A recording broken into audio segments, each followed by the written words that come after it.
Well, hello loves, and happy Sunday to you. I'm doing something a little bit different today. One, for the sake of time, all for the sake of time. I am putting the finishing touches on my new workshop, and so it's crazy in here, and it's it's crazy all around. So if you hear the dog bark, or we got orders being filled by my people, so it's crazy in here. So we're gonna have fun. So what I'm gonna do, and so that I don't have to do a voiceover, is I'm just gonna kind of walk you through the steps real time. So I'm starting with a 8x10 MDF board, and I have a bunch of random papers here.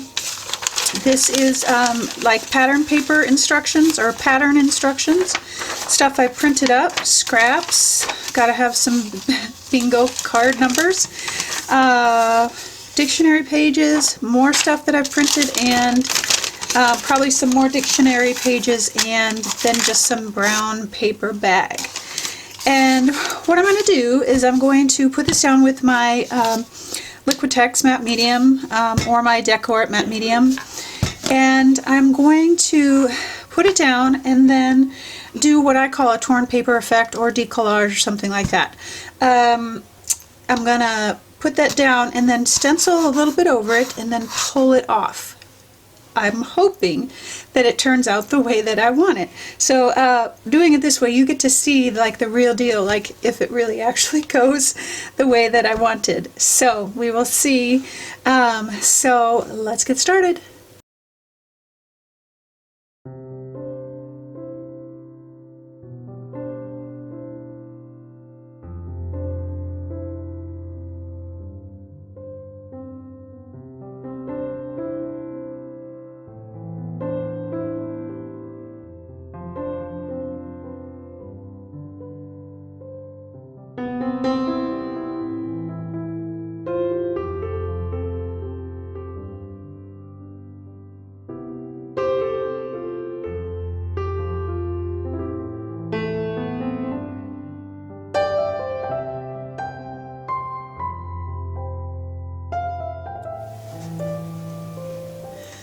Okay, so I'm going to stencil over this. This is not dry yet. I'm going to stencil over it with, I've just pulled out some stencils that I thought would be great for the backgrounds. I've got fancy numbers, regular numbers, scribble marks, Mediterranean duo, and some more scribble marks. So I'm just going to stencil just a little bit here and there, and then we'll deconstruct it.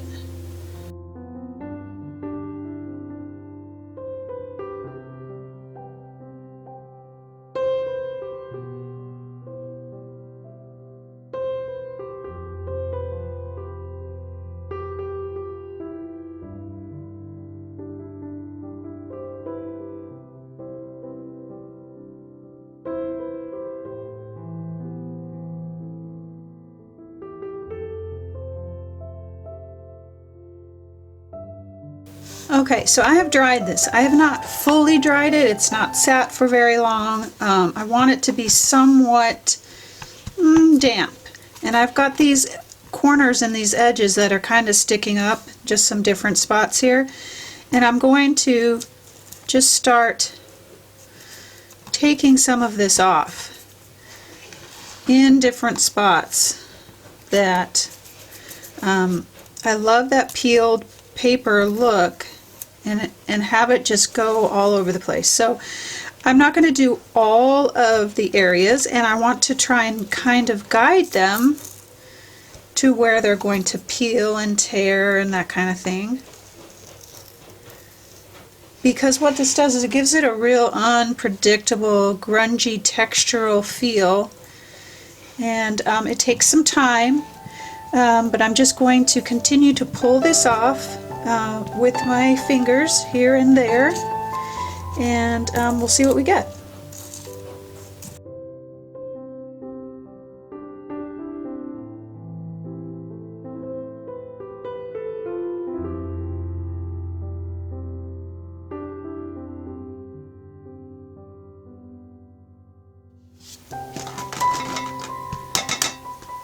Alright, so I've got this now peeled off, and I've got, when you're peeling, you get all these edges that are kind of sticking up. So I'm going to come back over it with some matte medium and put it all back down. And what I'm going to do is I'm going to kind of leave some of those edges kind of folded over, kind of sticky outy. That's a new word. And just kind of really accentuate that torn paper. It is so delicious. And seal this back up so that we can then come in and start pulling the background together. So this is dry. I'm going to come back in with some teal, not that, this teal, some cobalt turquoise hue in fluid acrylic, and I'm going to use some sepia. And I'm trying to create a really grungy effect. And so I'm going to come in with my color, my main colors, and then come back in with my blacks and my whites to neutralize and tone things down and pull it.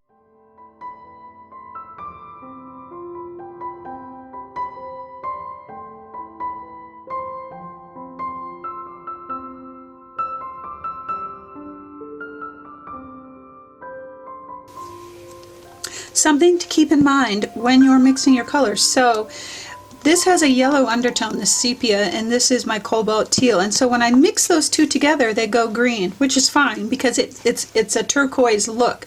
But keep in mind, if you're mixing color, what colors you're mixing, because you're going to get a different look. So I want to bring some of that more blue tone back. And I'm just mixing it all up today. So this is a matte, this is Blick's matte acrylic, this is a high flow, and this is a fluid acrylic. So I'm using everything, and I love that because we can, as mixed media artists, we can. And so I want to bring some of that blue back, and then mix that in with some of my turquoise, because those two will mix really well together.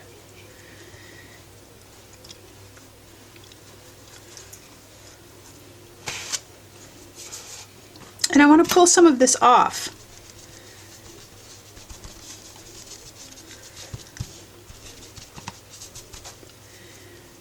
And I'm just using a baby wipe because I don't want to hide all of my yummy background. So I'm going to pull some of that back and add a little bit more. I'm going to go a lighter color, maybe. That's what happens when you don't close your paints. Yeah, I'm a messy creator. It's just how it is.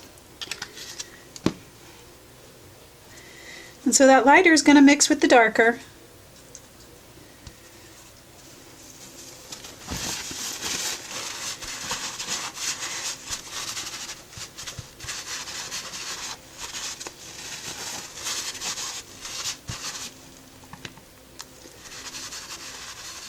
Ooh, that's a happy yay moment in yes.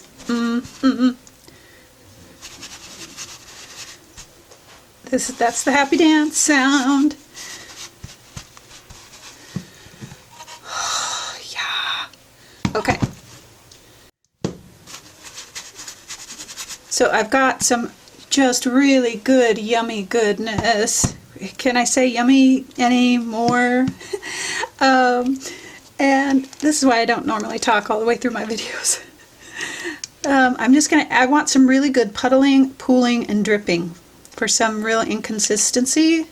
So I'm using, this is Liquitex acrylic ink. And that's one of the things I love about acrylic is you can mix all different kinds of, so we have matte, we had high flow, we've got fluid acrylic,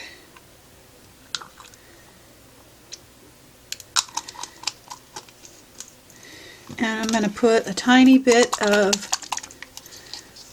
white in there. It's like a science experiment. Well, that was more than a tiny bit.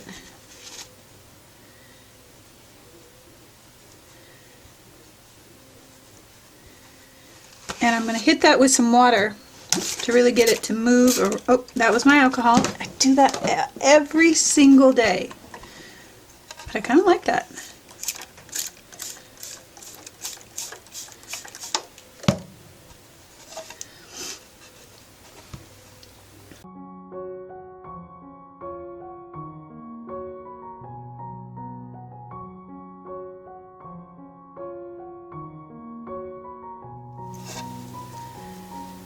So this is, I started drying it and it's kind of dry, but it's still wet in certain spots. And I want to add in contrast because right now it's all pretty much looking the same.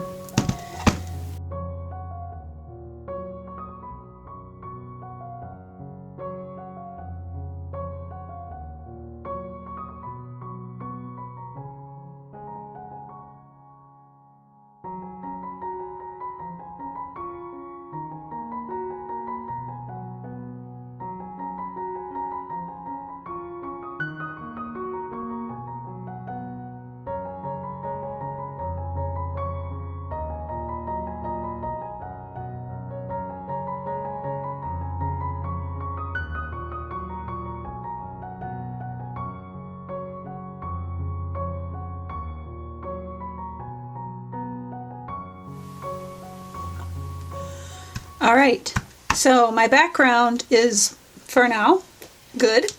And I'm going to be using some gesso. Now, yes, it's in a Tupperware. It's just easier because I buy it either by a bucket or by a big thing. So I just keep it in a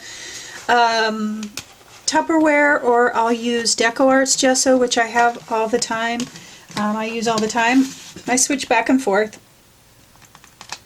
And I'm just going to now...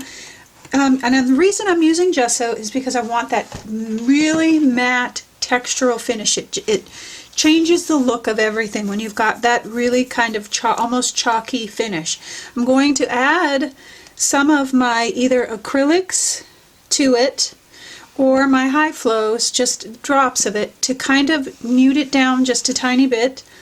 But what I'm doing is I am preparing for the focal point. I'm bringing the background together. I'm toning it down. I'm going to eliminate the areas that I don't like, keep the areas that I do. So that's what I'm doing.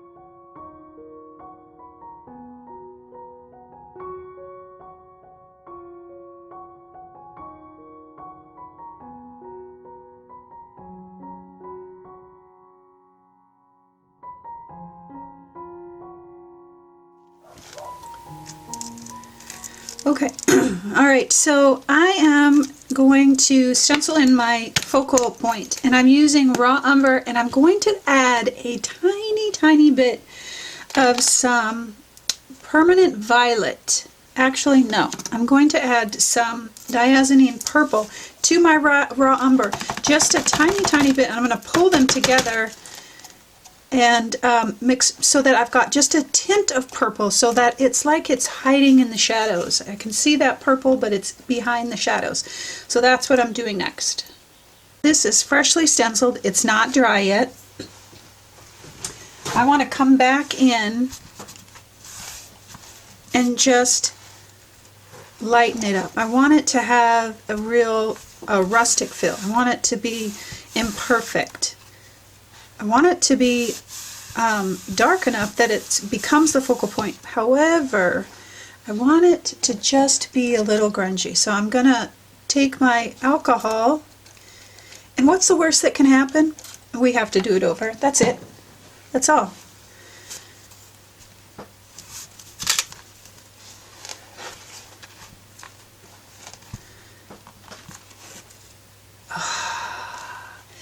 Yes! That's what I wanted. That's amazing, amazing. I want a tiny bit more right down here.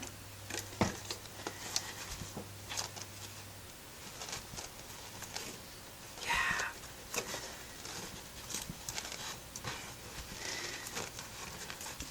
less alcohol is always better because it's strong. So you can see how that's picked up the paint, and I love that. I love that grungy look. So now what I want to do is, typically I use white and black to add contrast. I've got a lot of black in here, so I'm going to go with just another dark color that is complementary to what's already going on. And this is Permanent Violet High Flow. And I want to give it some drama over here, bringing the eye again down to the focal point, pulling out that purple that's kind of hidden in that flower.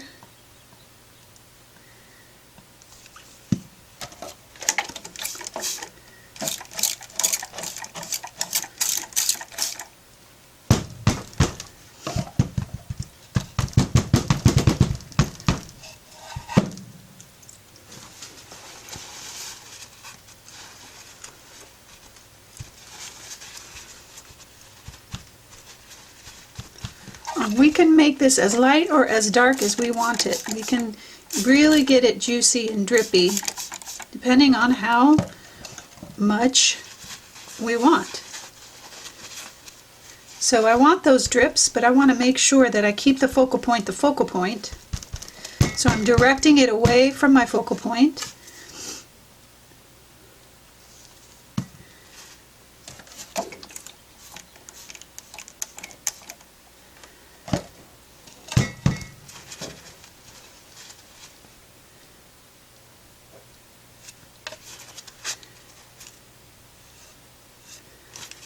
And I just pulled off a leaf of the flower, which is okay because I love it. This part's coming off too, and I love it when those kinds of things happen when we're creating.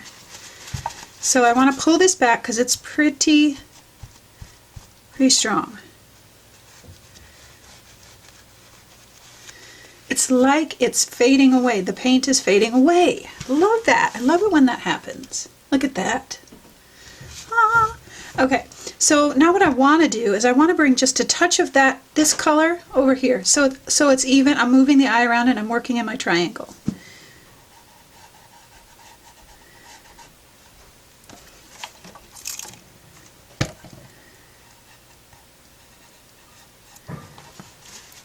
And just pull that back.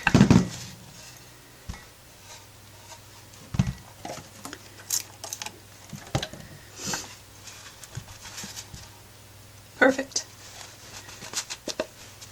Just a touch. This right here is amazing. This makes me happy. Okay, so now that I've got this together, my quote is going to go right here. And so now that I've got the whole piece kind of together, this needs to be lighter so that I have that contrast. So I'm going to come back in with some gesso and lighten that back up so that my quote really pops out and will be contrasting from the background.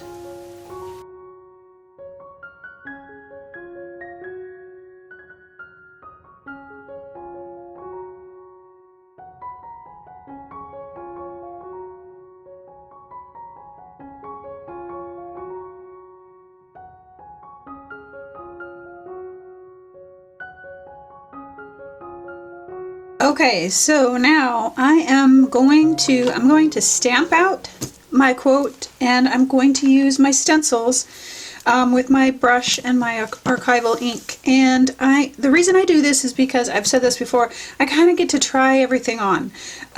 Maybe a certain font doesn't work, or it's too big, or that kind of thing, and if I did it actually on my art, then I'm stuck. So you can also print it out too.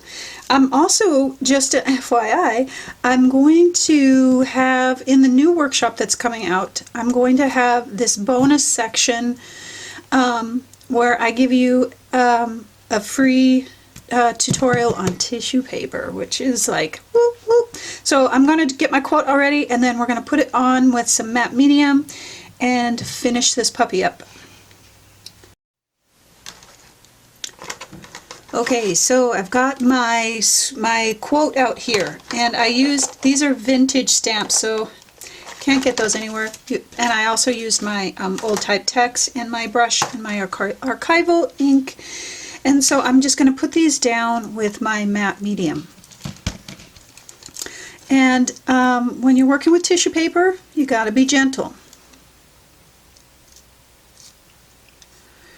And there might be spots on here that are a little too dark, and I can come back in with some shading and some highlighting to really make the quote pop out.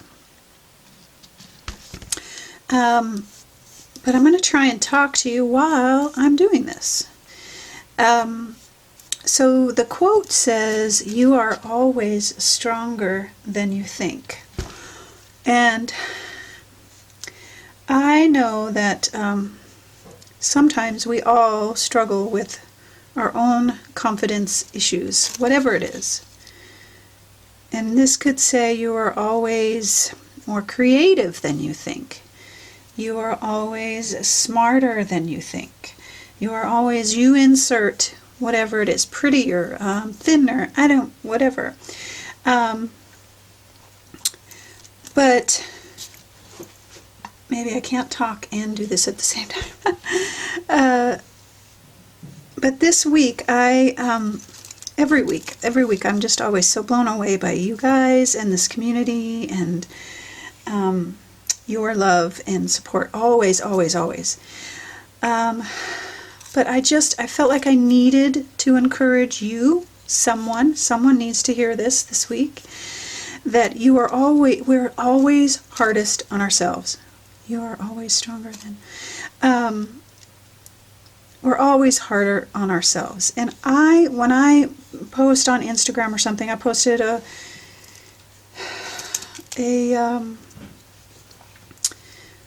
when I post, I get just the most amazing comments and encouragement of my art and how I inspire. Oh, I just lost my why. We'll fix it. Everything's fixable.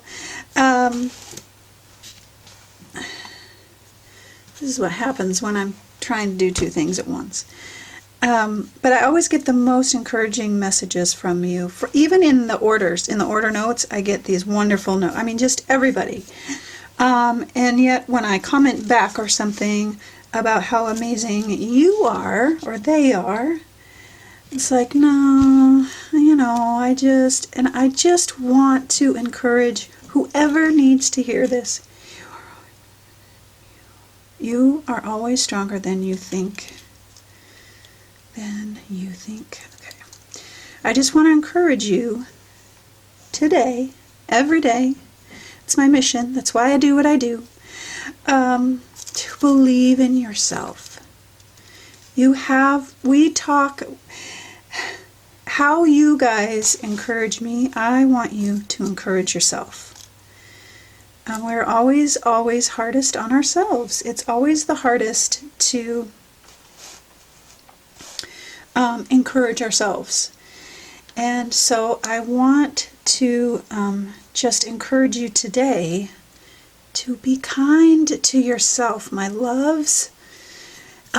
Encourage yourself like you encourage me. Tell yourself the wonderful things that you tell me. About when you say how inspirational I am, tell yourself I am inspirational. To somebody you are.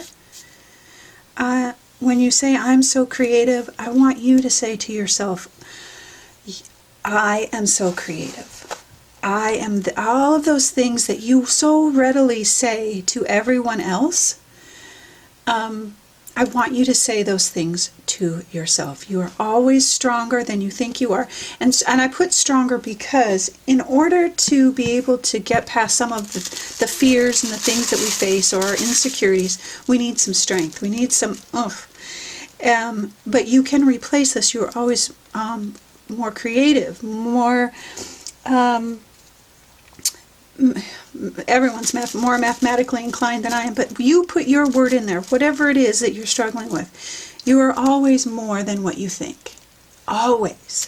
We're so hard on ourselves. I'm included in that. Okay, so I've got my words down here. So you are always stronger than you think you are. Boom. Period. The end. So here's how this goes down. So I've got this all here now, and it went together smaller than I anticipated. So I've got this empty space down here. And I want to try and fill that space in, because not too much, but I want to try and fill that space in just a tiny bit so that it doesn't look lopsided, because right now it's really high and now I've got this space down here that's lost. So I am either going to add some additional color down here or bring in just like a top of a flower to fill that space in. And then I'm going to come back and highlight all of my goodies, fix my Y. I'm going to let this dry before I touch it, because otherwise the tissue paper will tear. And then I'll fix that and add some additional elements to this, and then we'll finish it up.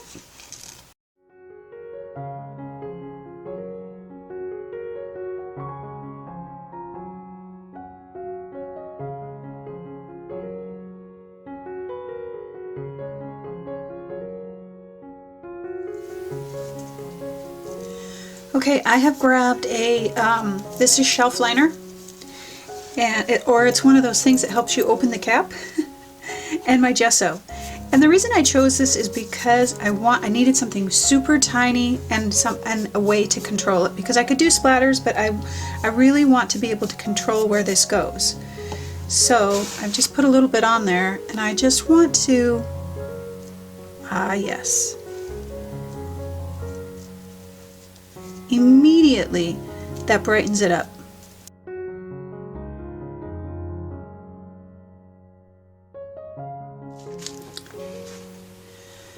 Alright loves, there you have it! Super simple, super easy, and yet impactful, gorgeous, gorgeous color background. Oh, yum.